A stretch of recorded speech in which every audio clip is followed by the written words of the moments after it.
guys, I'm Danica and this is Keep Running and Cooking with the Gabb.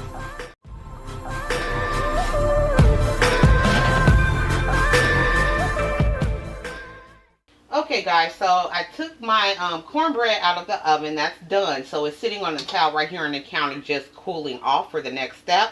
I did go ahead and cut off the pot for our wet stuff that's going to be going into our cornbread, our wet veggies rather. And then I also turned off the sweet potatoes. Those are nice and tender and ready for the next step. Now, what I also did was I'm making oven-baked macaroni and cheese casserole. Now, I'm not making a lot, so I'm just using my little small pan. Normally, I would use my larger size casserole, but this is a small version, so I don't need that much. So, I just took a half a box of, you can use any kind of macaroni that you want, and I just put it in a small, I think this is a 3-quart sauce pot. And I just boiled it until just about done. Don't go over because it'll get mushy on you guys. Just a half a box. That's fine for this square pan I'm going to use. So I also added to my water to boil, I'll say about 1/4 cup of salt. What that does is it helps to season your pasta whenever you're cooking. You can do that with any pasta. And then also it doesn't stick together. If you're boiling eggs, it's best to add salt to that as well, because when you're taking the shell off your eggs, it comes off nice and cleanly and you're not sitting there just picking forever. So now I'm going to go ahead and drain this and show you the next part. Okay guys, I went ahead and I rinsed my macaroni. So now I would just put it in any mixing bowl. Now we're going to add a little bit of wet and seasoning to this and cheese. So like I said, I do eyeball. So for your margarine, that's what I'm using for this size. Since it's such a small container, I'm probably only going to put 4 or 5 tablespoons. So we're going to put that directly into the bowl. Actually, yeah, I'm going to keep it at 4 because I don't want it greasy. The more you put, basically, the more oil it is. So, it's small this time. So, I'm going to just use those 4. Okay, next, I have 1 egg. Since it's small, only need 1 egg. And I have it beaten in, you can use any container you want. But I just have it already pre-beaten so that I can aerate the egg. Which means just pretty much adding air. Okay, now we're going to add a little bit of milk. So we're going to add 1/2 cup of milk to this for now. We're probably going to end up adding more in a few. So now I'm going to do my regular seasoning, which is seasoned salt. Now you don't want a lot because I'm going to season this twice. So seasoned salt, onion powder. And I'll say 1/2 teaspoon to give you guys a measurement of each. Garlic powder.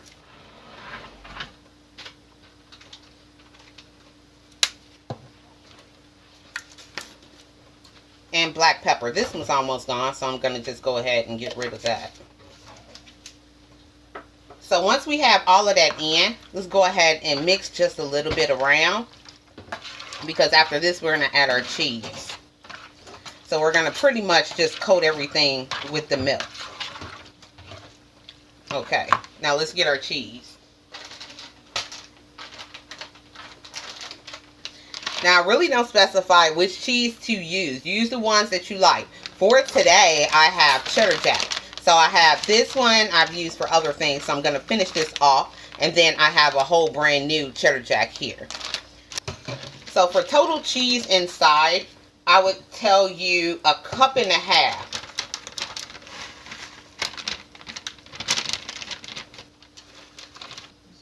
Okay, now I did add I had some additional cheese blocks that are sharp cheddar. I just decided to go ahead and add those to get rid of them. And they're going to melt down. They're small little cheese blocks. If you want to do that, you can. If not, just use your shredded. That was just my personal choice of what I knew I had in the refrigerator that I wanted to just go ahead and get rid of. And this is a great way to do that. So, I have it mixed up pretty well. So, what I'm going to do now, it doesn't look like I need much more milk, so I may. Let's see how that goes. So far we've added a half a cup.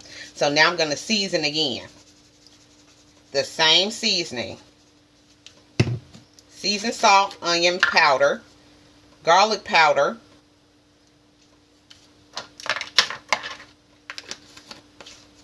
and black pepper. A half a tablespoon of all. Okay, now let's mix again.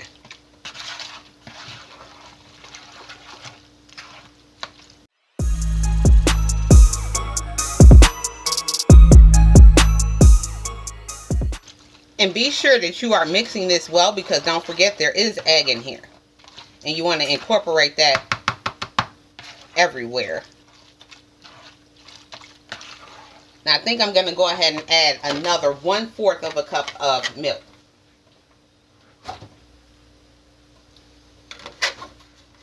You don't want too much milk, because if you put too much milk, your macaroni is going to come out white in color.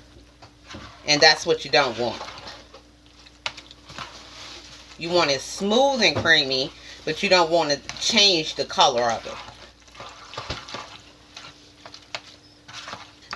Okay, now that we have everything mixed up, let's go ahead and put it in our pan.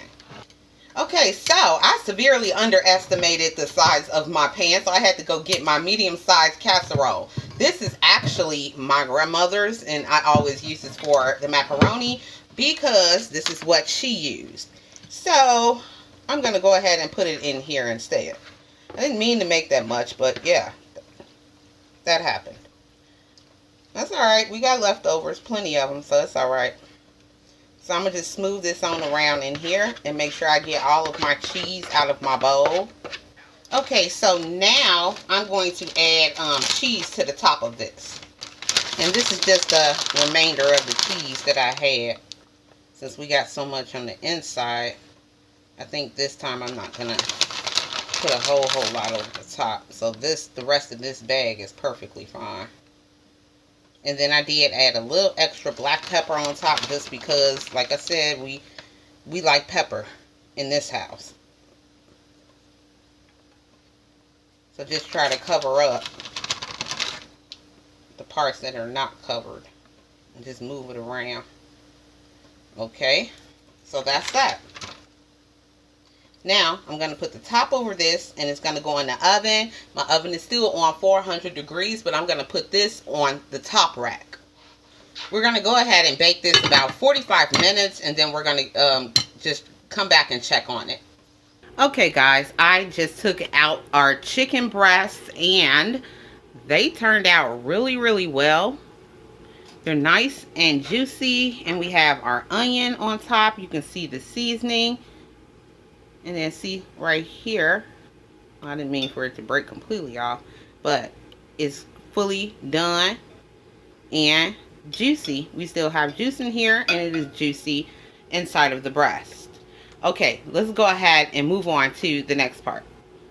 Okay, guys, here's the next part for our dressing. Our cornbread is out, and it's brown. It got a little over brown on the top right here for me, but I mean, it's okay because we're about to destroy it anyway. So I have a butter knife, and I'm just cutting through it in no particular order, because we're going to break this completely down. Go around the sides. And then just keep on chopping until you get it completely broken down. Now, also, don't do this as soon as it comes out of the oven. Make sure you have enough time when you're doing your dressing to allow it to cool, because it's going to burn you really, really badly. I've done that before years and years ago, and remember, make sure it's cooled before you start breaking it up. So just keep on chopping. Now, I took off my wedding ring for the simple fact that I'm Southern, and I'm going to end up with my hands in this. And it's going to get all under your wedding ring and everything, ladies and or gentlemen. Some of our best cooks in the country or in the world are men. So, if you're male and you're making this, then yeah, take that wedding ring off, because you're going to get down in here. And it's going to be a hot mess trying to get it out from under your ring. So it's just best to just take it off. Okay, let's go ahead and keep chopping.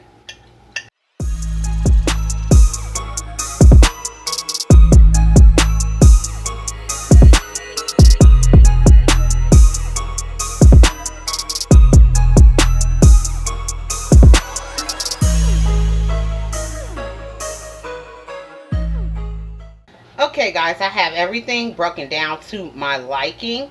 It's pretty crumbly. You can break it down however you like your dressing, whether it's like really microscopic pieces or chunky pieces.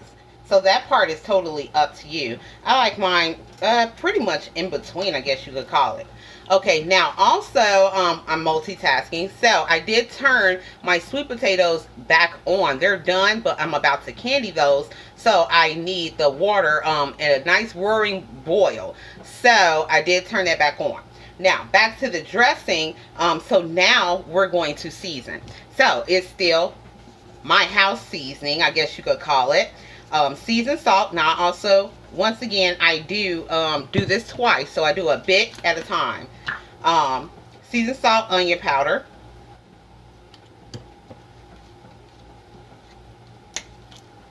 garlic powder, black pepper. Okay, now in addition to that, I am going to be using my ground sage. Now, alternatively, just like the turkey, you can use poultry seasoning if that's what you have. But they both have pretty much the same flavor profile. There's sage in poultry seasoning. So if you don't have sage, you can just use poultry seasoning. That's about maybe 3 tablespoons of each one. Now, we're going to go ahead and we're going to add our wet. Now, what is our wet? Remember the pot that we had the celery and the onion and the butter, the chicken bouillon. So basically we made a chicken stock out of this. Now also alternatively for this, you can, if you're doing a whole turkey for Thanksgiving or for any other occasion, you can use like the little basting thing and just take the turkey stock out of the turkey. Not all of it, because you'll make your turkey dry, but take some of it out and then you don't have to do like a chicken stock. You can use that, and that also adds flavor to your dressing. But I'm not doing a whole turkey, so I'm going to be using this. So I'm going to be adding my wet to my dry. Now I'm scooping out majority of all of my vegetables. Now, once again, like I said, you can add green onion to this if you wanted to. Another seasoning you can put, but be very sparing in using that, is celery salt. You can use that as well. But celery salt is very salty. So, be careful. Now, I'm going to turn on my hot water also, because if I don't have enough to my liking, I'm going to just add hot water to this. It's not going to really take away from the seasoning you just put in. But like I said, we're going to season this twice anyway. It's just a little bit more liquid to the dry. So you can add it to your liking. If that's not enough for what we made in the pot, then add a little water or add a little bit more to the pot. And watch as the pot boils as well, because liquids reduce down. You may need to add a little bit more water to the pot anyway. So now we're just mixing that seasoning and the veggies and the chicken stock down in here. See, I got a couple of dry spots over here, so I like to add a little bit more wet to this. And then this is going to go in the oven to bake. Now, intermittently, while it's in the oven, I'd say maybe, well, it depends on the size of your casserole that you're making. For this size right here, every 15 minutes, I'm going to go and take it out or pull it off the rack, or pull the rack out rather, and I'm going to stir it so that I'm getting it baked all the way around. So make sure that you're doing that. Okay, so I got that pretty mixed really well. So let's do our second seasoning, and it's the same thing. Seasoned salt, and you can taste this. It's not going to hurt anything. It's not done dressing, but it's not going to harm you to taste it in between your seasonings. Well, I'll say in between your layers of seasoning. Like you may want a little bit more sage in there.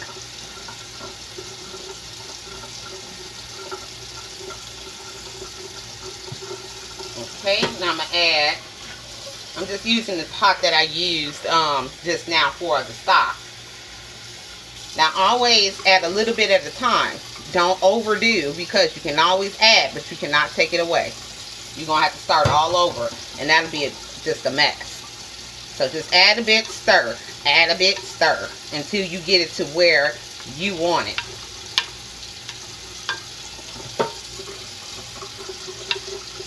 And with it being a little dark over the top, it really didn't bother me much, because I really don't like super light colored dressing. Now my cornbread, on the other hand, yes, but then I also like sweet cornbread. For my dressing, I omit that sugar. I just don't like sweet dressing. But if you guys want to leave that sugar into the actual cornbread base, you can. But I just omit it completely for my personal taste. And to be truthfully honest, Damien made the cornbread in the beginning, but that child does not like cornbread at all. Sweet or unsweet. Doesn't matter. He doesn't like it. And then he also does not like dressing. I just want just a little bit more of this. And a little taste more sage. Also be careful with your sage. That's, like I said, sage and poultry seasoning, those are very strong flavors. So if you add too much, you're going to taste that. So I've been doing this for years, so I kind of sort of know what it's going to taste like by looking at it. So and you see, it's not super dark and it's not super light. It's kind of sort of in the middle in color, which is perfectly fine. Make sure you guys are stirring from the bottom so that you are getting all of your cornbread incorporated well. Okay, that tastes perfectly fine. So now I'm going to cover this with foil, and we're going to put it in the oven. And like I said, every 15 minutes, check on it. And if it's brown, go ahead and stir. And you're going to do that maybe for this size casserole, maybe 3 times. So that's about 45 minutes total cooking time for this to bake. Okay, let's go ahead and get it in the oven. Okay guys, now we're going to go ahead and finish up our sweet potatoes. Now, I did bring them back to a boil. Now, as you can see, I did drain off majority of the water because we're going to candy these. So, you're going to leave about maybe 2/3 of a cup of water still remaining in the bottom of the pan. Now, what you're going to add to this is a 1/2 stick of butter. So that's the rest of that. Just drop it right on in. Okay, now to that, you're going to add a 1/2 tablespoon of, now I'm using imitation vanilla extract. You can use pure vanilla. You can use the cap if you want as well. That's about a 1/2 tablespoon in the cap as well. So that's perfectly fine. Now, because I only have a couple of sweet potatoes in here, I'm adding some nutmeg. Now, you can do this to taste. We like nutmeg. So, that was about maybe a 1/2 tablespoon that I just added. Now, these are 3 small sweet potatoes. These are not large, fat ones. So, you can add your nutmeg to taste. Next, you're going to add your granulated sugar.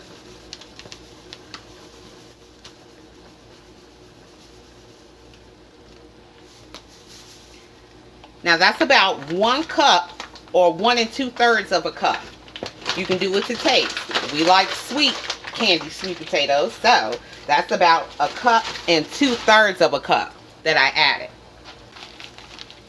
Now also to this, I only have a little bit left from another meal. So this is about 1/3 of a cup of light brown sugar. Let me be specific. Not just brown sugar, light brown sugar. So I'm going to add this. And that gives another little layer and depth of flavor. Now I'm going to stir these around just a little bit to get that vanilla going around and get that sugar down in there so that we can bring this up to temperature. Now, depending on the doneness, don't do what I just did. I broke up too many of them. I didn't mean to. But don't break up your sweet potatoes. You don't want mush. So let them just go ahead and boil in that sugar and vanilla and nutmeg. Okay guys, I got the turkey out the oven now, so it is completely done. You can see like the bones right here trying to pop out of the big one. But yes, it's nice and juicy. I still got a good amount of juice in the bottom. It didn't reduce down a whole lot to dry out my turkey. And you can see my poultry seasoning and everything on every piece of turkey. So yeah, that turned out well. Now also, I did go ahead and take the top off of the sweet potatoes. They're at a roaring boil. They've been boiling about maybe 8 minutes because I have my eye on, I think it's about medium for this stove. So it's at a really good roaring boil. Since I mushed them just a little bit already, I don't want to touch them. I'm going to leave them, just leave them be. So yeah, you can see how the sugar is starting to caramelize on the sweet potatoes. And then I also did some gravy. I'm actually about to turn this off. That's done. Now this is just regular store-bought packaged gravy. I am not a person to make gravy. I don't know why. I don't do well with that. So I did packaged gravy. So I'm about to stir this. So we have our gravy, sweet potatoes, turkey. The chicken is already out. And then I'm about to do the first stir on the dressing. And then I also made greens, guys, but I did those yesterday. I didn't do those on camera. I actually, on my first ever cooking video for you guys, I showed you my greens. But these are completely fresh. On that video, I did a little bit of canned, just quick greens. These were 100% just pure picked and washed greens. Now, also in the oven is this macaroni and cheese casserole. So, I just checked on that. I wanted to go just a little bit more. It's been about 20 minutes, so I'm going to let it just go some more. It's starting to brown on the top, but I want that middle to be completely done. Once that's done, then it's just done, period. Always check your middle of your macaroni. If it's soupy, it's not done. Don't forget, there's egg in there that needs to cook. Okay. I'll go ahead and come back with you guys for the finished meal. Okay guys, so everything is done. Here are the greens that I actually did yesterday. So I just heated them up. They were in a container already in the refrigerator. And then here is our split chicken breast that we seasoned with sage and all the other seasonings. And then here is our macaroni and cheese casserole that came out beautiful. And yes, I did poke it in the middle, but I always do that anyway, just to check for doneness. The sides aren't going to give it to you all the way. That middle will. And then here is the dressing that we made. That turned out really nice and brown.